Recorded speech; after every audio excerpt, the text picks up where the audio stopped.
I see a lot of women kind of sacrificing themselves on the altar of motherhood a little bit. And I kind of wish they didn't. They don't need to. A lot of dads are more capable than people let them be.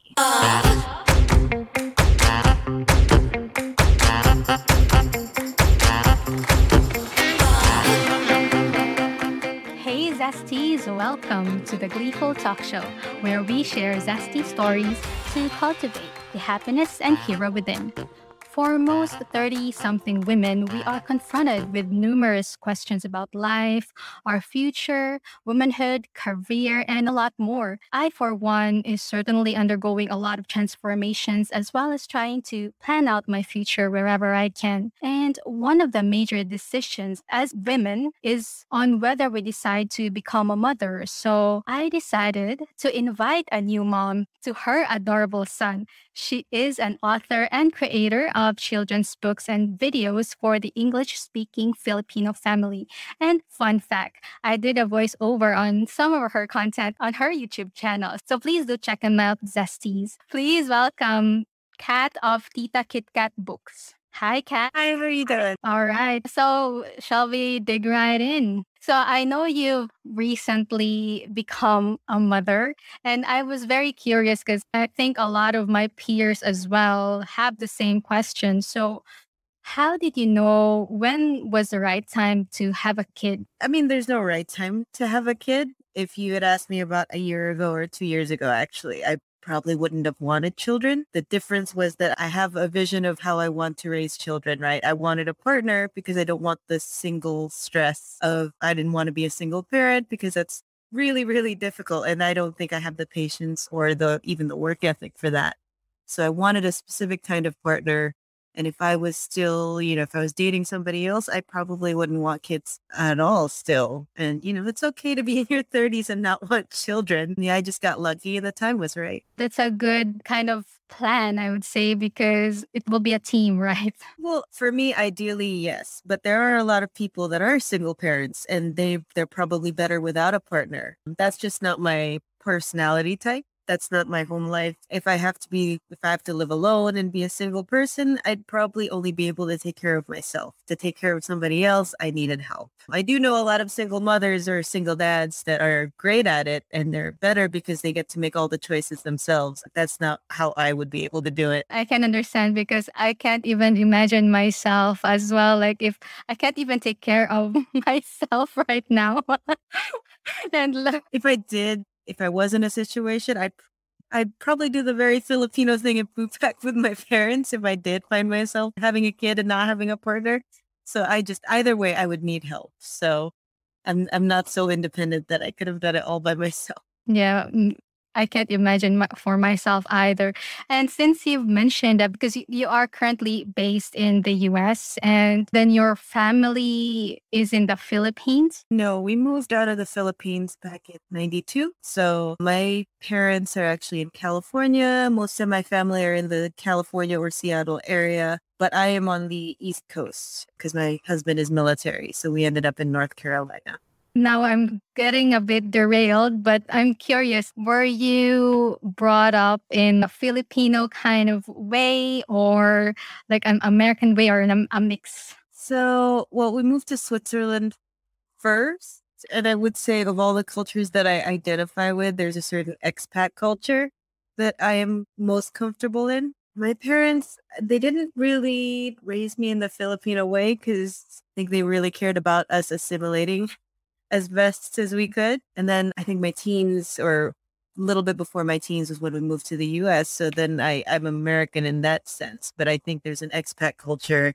That's what I would claim, kind of a third culture situation because I don't quite fit into the American.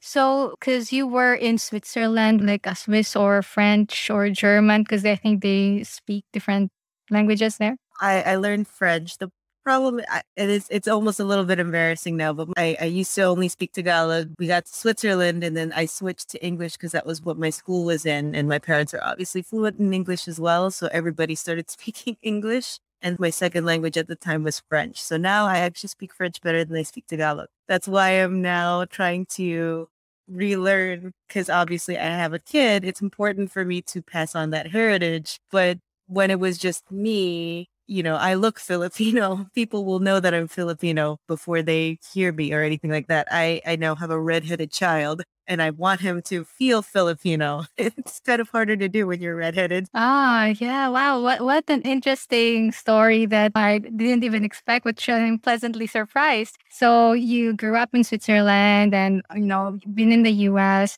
So how is it being pregnant and maybe away from your family and in the US? So how does that feel like? I mean, it was okay. I had an okay pregnancy up until the end. Labor was terrible because that lasted like 3 days.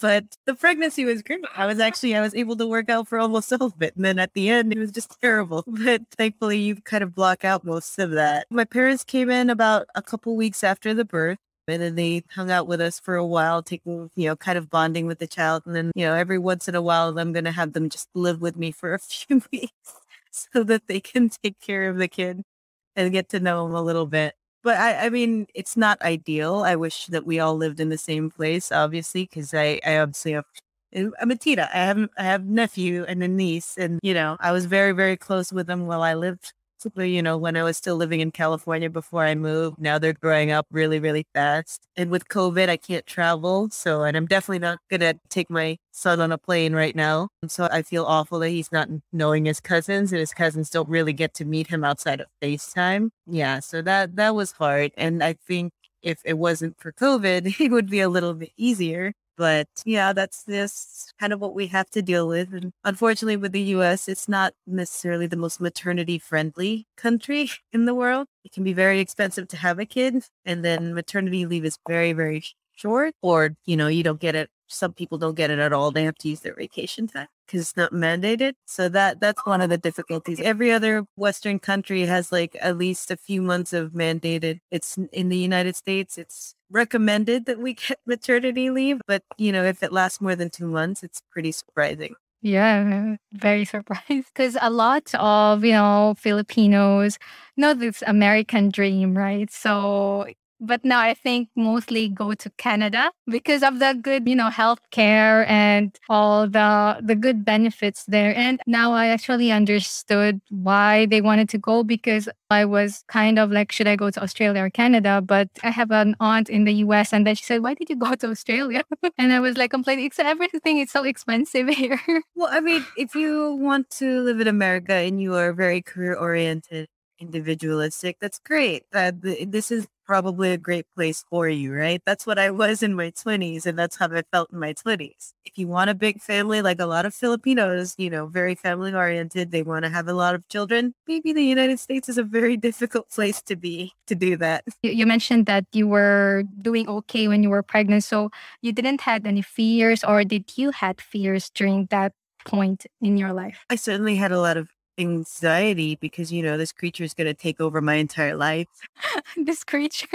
I wasn't afraid necessarily about like, we don't have to worry about if we're going to be able to pay the bills or anything like that. Because having two incomes and, having my husband, that was a really great safety net. I was more afraid of like, am I going to be a terrible mother? Obviously, am I going to be able to send him to college? Am I going to raise a serial killer? These are things that I was thinking about.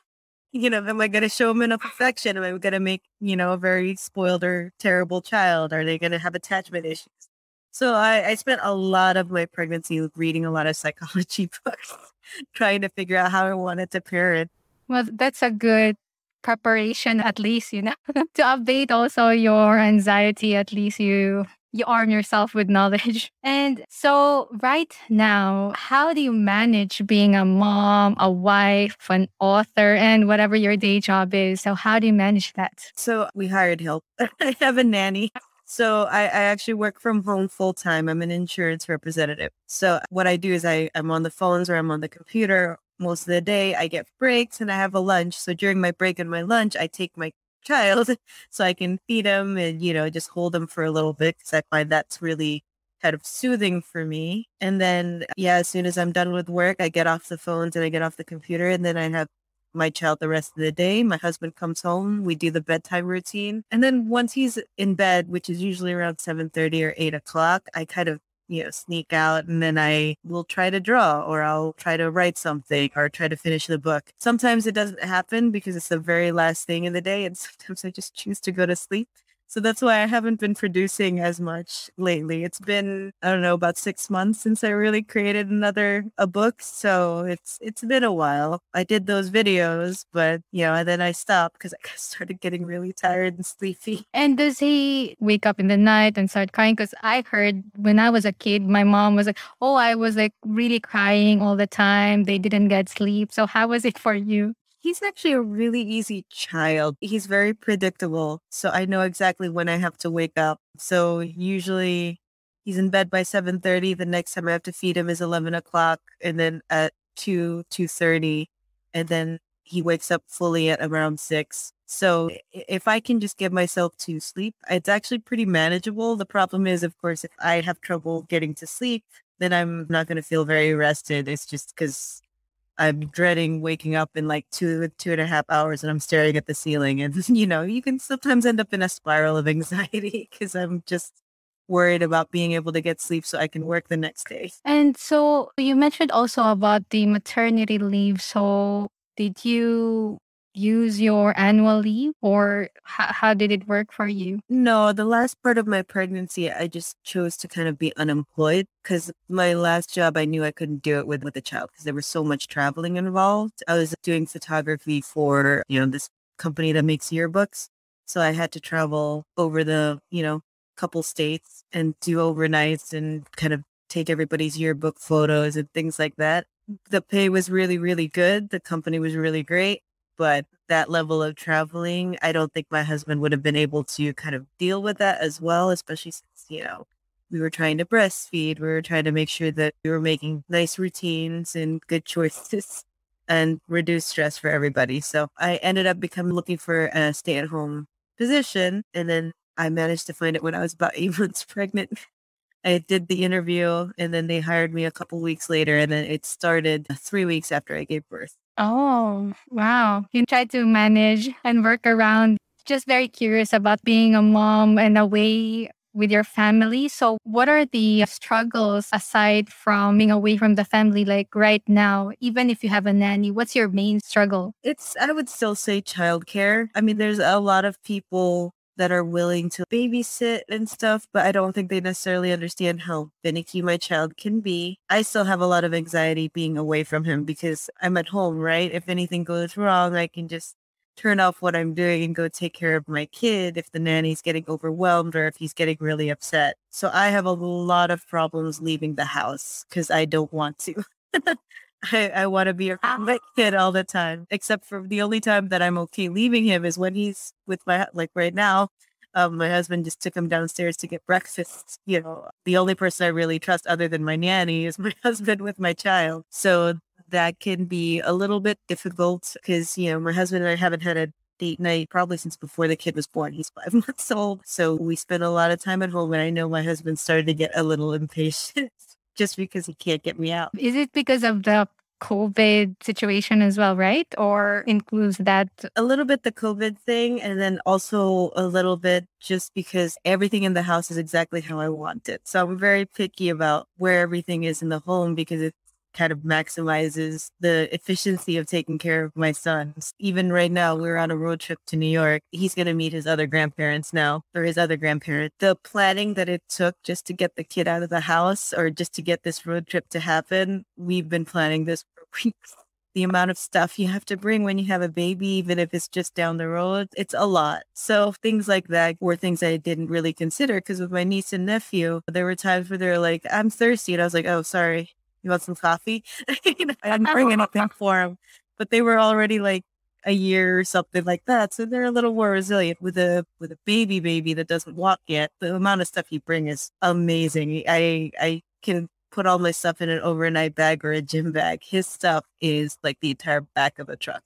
Oh, so were you this type of person before, like, rigorous planning and all before you were a mom? They won't know. If I was going to do a trip or something like that, I would pack maybe 30 minutes before.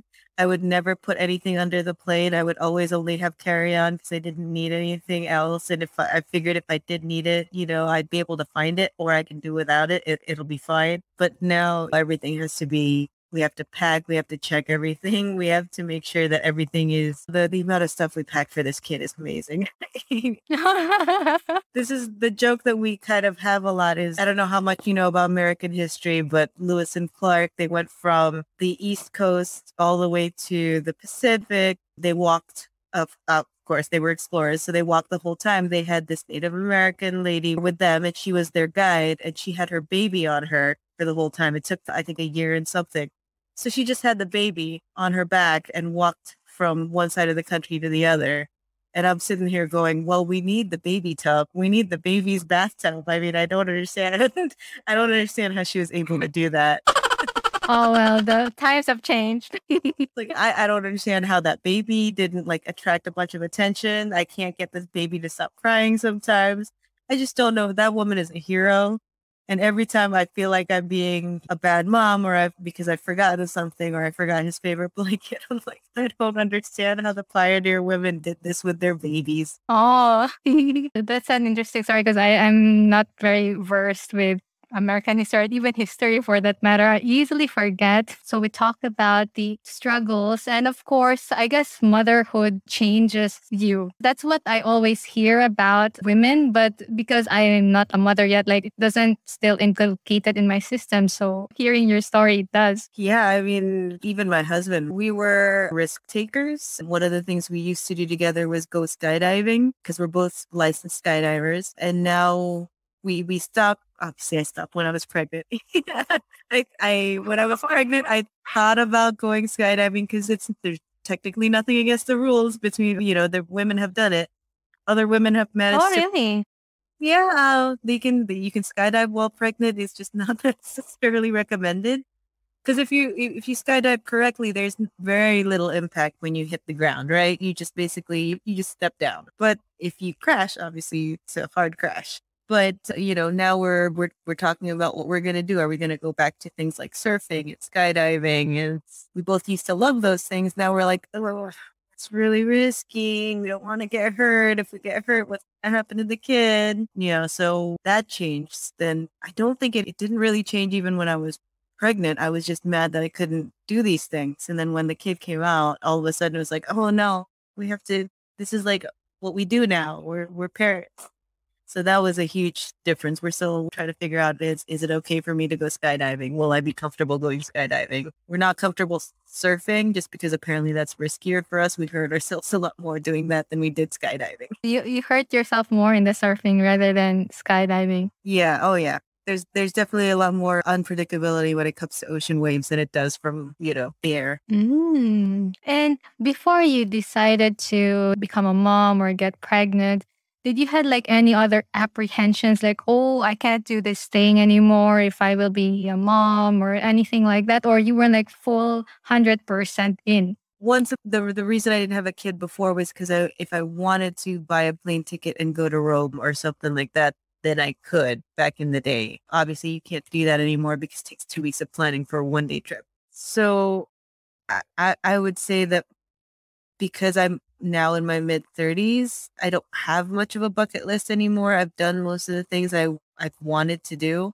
There's very little appeal in like backpacking and sleeping under bridges or camping out in the woods or hitchhiking. All of those adventurous things are really hard on the body. And I am a little tired now. We get hotel rooms when we need to stay someplace instead of staying in a hostel. So I think I was ready. I was kind of ready to stop living that kind of life anyway. So I think I didn't have to give up as much. If I had had a kid in my 20s, I think I would have been a little resentful about not being able to do those things. But now in my 30s, I'm ready to stay at home. I'm ready to just be that predictable person now. It's like when COVID happened, I was kind of okay with being quarantined. That it was not a big deal to not go to bars and restaurants for me and just stay home. It was great for me.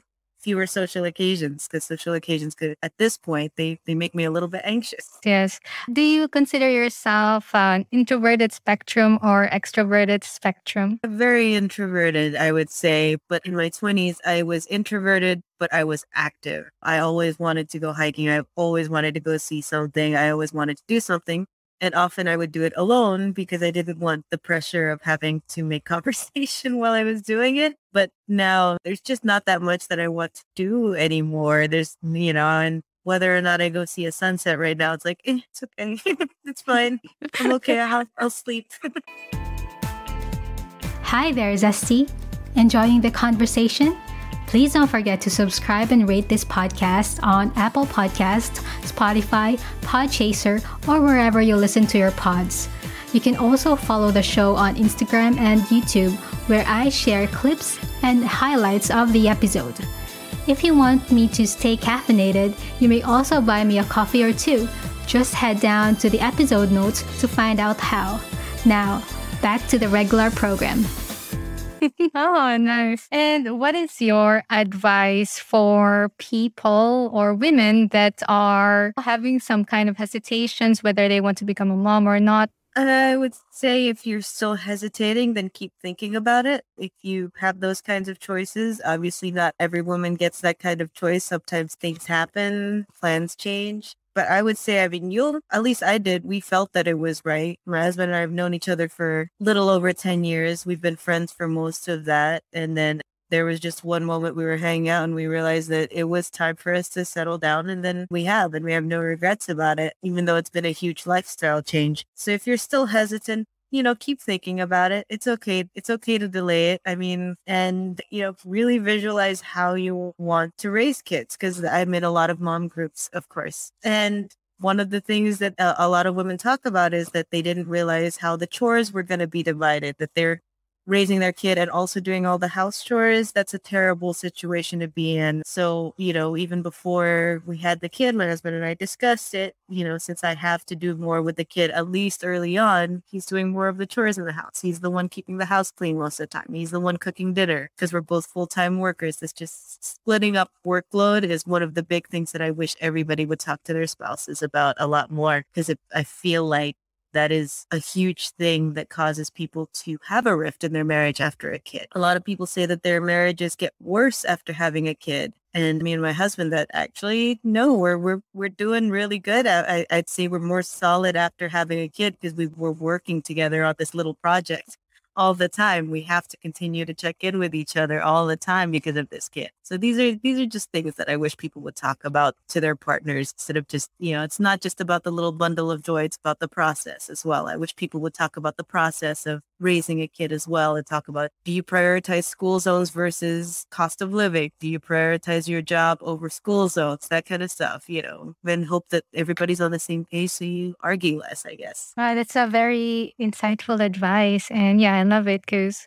yeah, the chores, yes.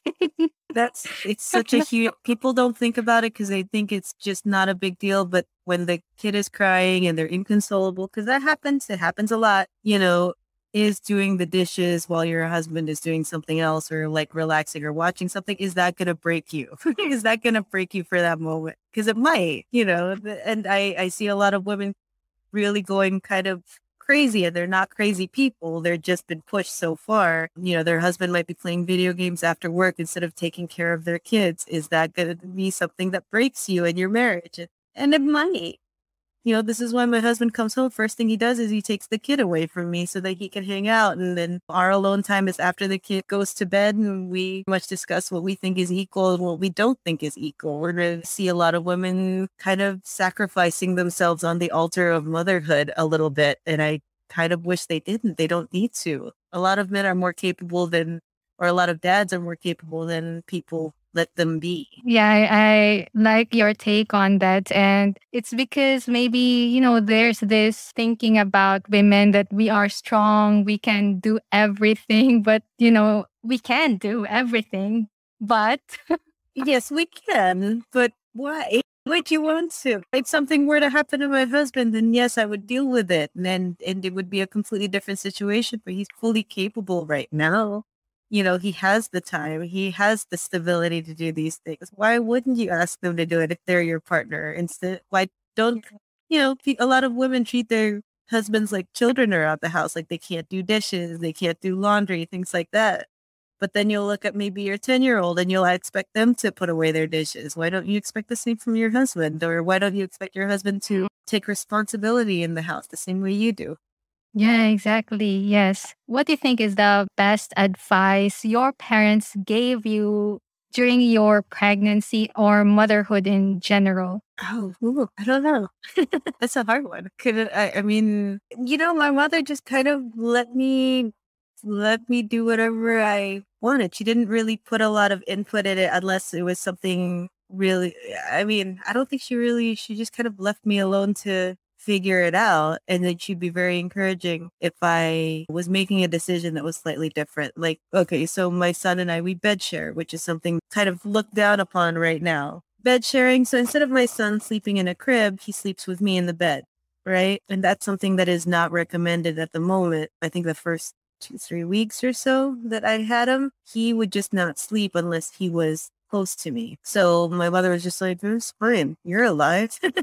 And I slept with my mother apparently for like the first year and something, year and a half, where I always slept with somebody, if not my parents, my sisters. I was always sharing the bed with somebody because facilities. We had like 3 people to a room. And she's like, "You're fine. You're okay." I mean, it's gonna be okay if you do that. There were a lot of times where my mother's advice was just, you need to stop caring, because there was a lot of pressure to exclusively breastfeed, and there was a time when I couldn't. And she was like, "You're fine. You had formula too. It's okay." There's a lot of man-made, or at least human-made, I guess, pressure on mothers.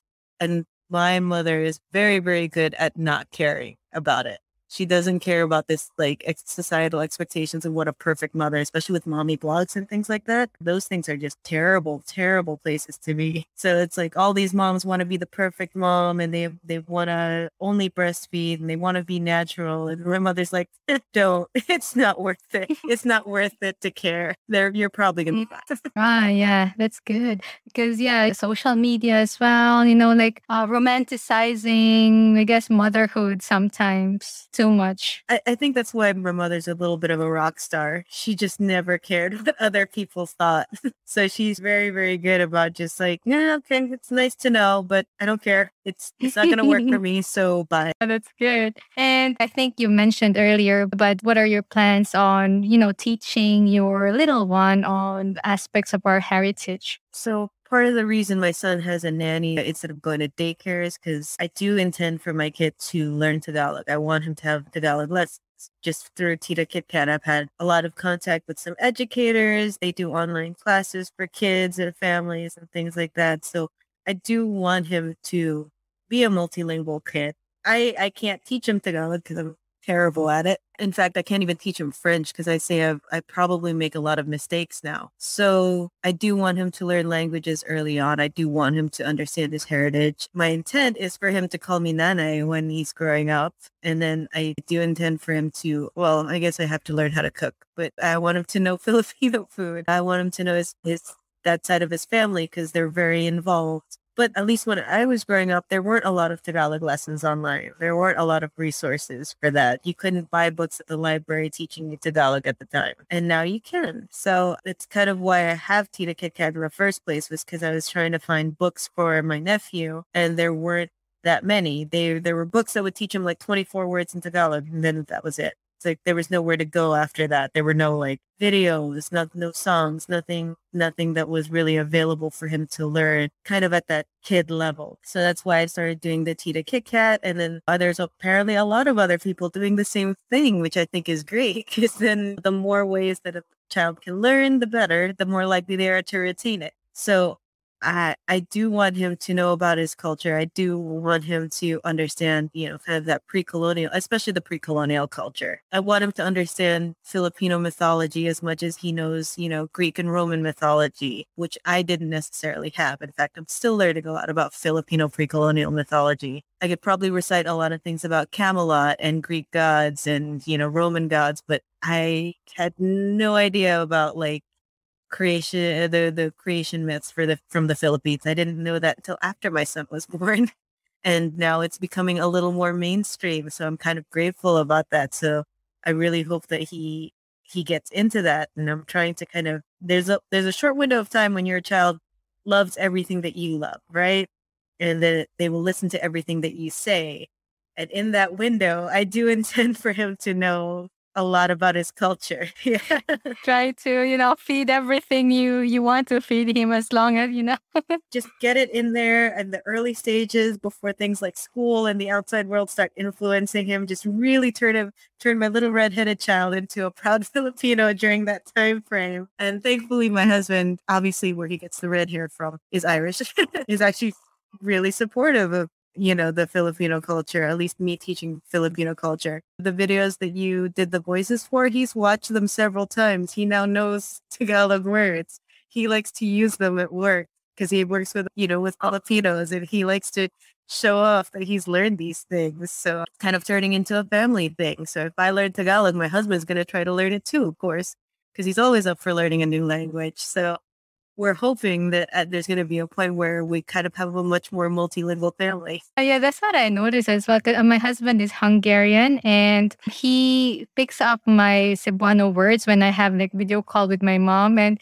he tries to talk it to my friends. Yeah, I mean, it's nice to be with someone who's multilingual, right? Because they do try. They're not embarrassed about their accents. They're not embarrassed to try new things. If they learn it well enough, they'd be totally fine having that be the language at home. So, because they know that it doesn't, preclude you from learning other languages.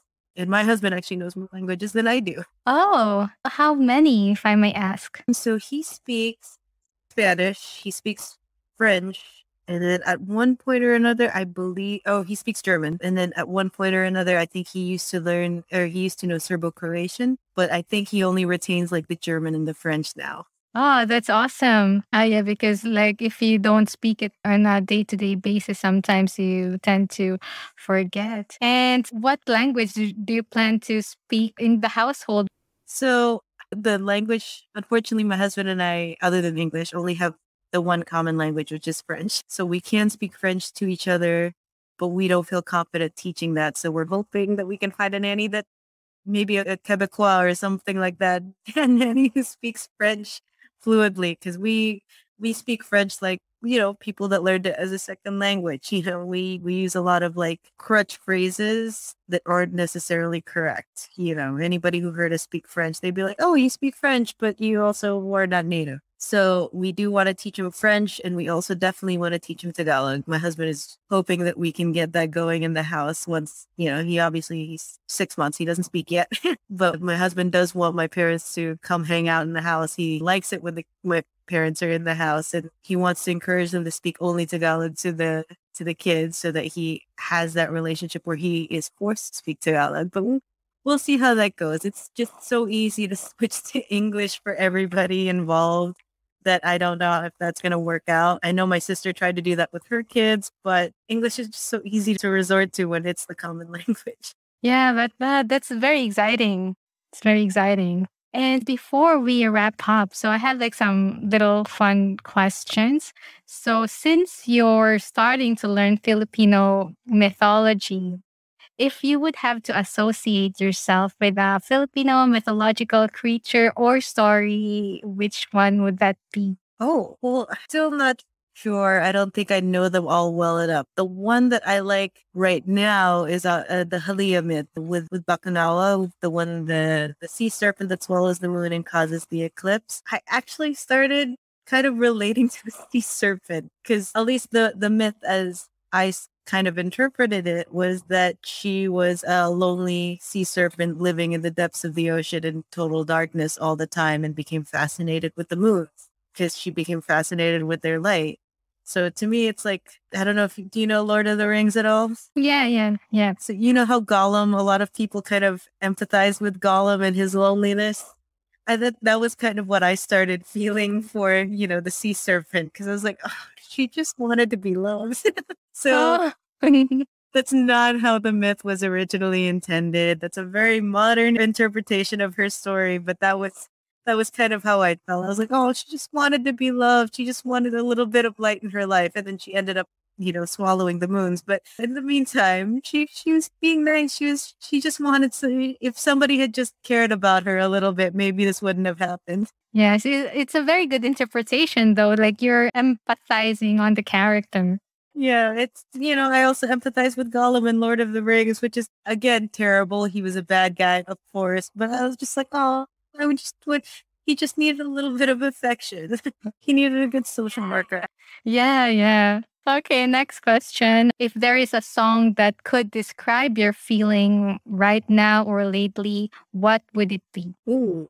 So the song that at least I sing it to my son a lot. It was Ariel Rivera and Lea Salonga when they did Nandito Ko. So that is a song that I sing to my kid all the time. And apparently I listened to it a lot while I was pregnant too. And it's his song now. He's out like a light bulb every time he starts hearing the refrain. So I would say probably that one. Oh, nice, nice. So, yeah, please invite our Zesties to go to your channel or your books.